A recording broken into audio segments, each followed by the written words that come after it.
Hello hello guys.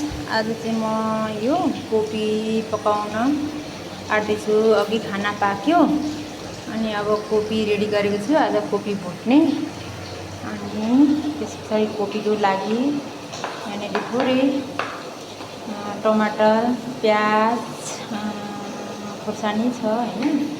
र यहाँनिर हामी तोरीको तेल खान्छौँ, त्यही भएर तोरीको तेल प्रयोग गरेको छौँ। अनि आज चाहिँ लोकलको मासु कुखुराको आज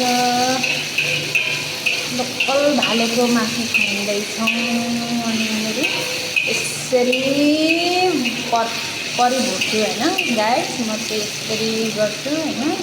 मजाले भुटेर बनाएर अब सुरु नैदेखि हजुरहरूलाई मैले गर्न सकिनँ, किनकि अब म मात्रै, अब मेरो छोरी सानो छ, अब मैले अब क्यामेरा समात्ने मान्छे छैन होइन।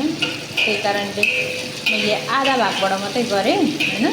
त्यही भएर आज मजाले लोकलको कुखुरा मजाले पारेर मजाले भुट्ने होइन। अनि थोरै रस हाल्ने, थोरै भन्दा पनि हाल्छु रस। लोकलको कुखुरामा त एकदमै रस मिठो हुन्छ नि त, अनि त्यही भएर रस हाल्छु। अनि त्यस पछाडि यहाँनिर कोपी पकाउँछु।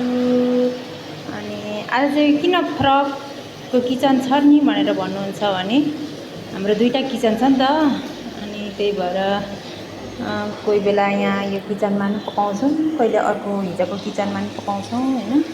यस्तै छ। अनि यहाँनिर अब तेल खरिँदैछ। अनि यहाँ चाहिँ अब मासुलाई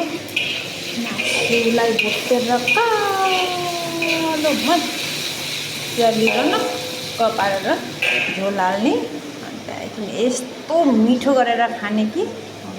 अनि त्यस पछाडि यहाँ धारा छ, यहाँनिर भाँडा माझ्ने हो। यो चाहिँ खानेपानी आउँछ होइन, यताबाट चाहिँ खानेपानी हो।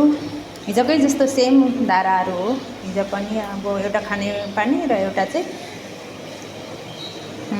यो छ भाँडा माझ्ने। त्यही भएर आज लोकलको मासु अब झोल हाल्ने बेलामा भयो।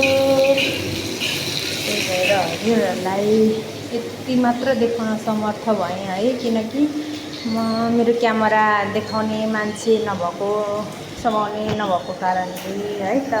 ओके, त्यहाँदेखि मेरो कोपी लाउने बेला भयो है त।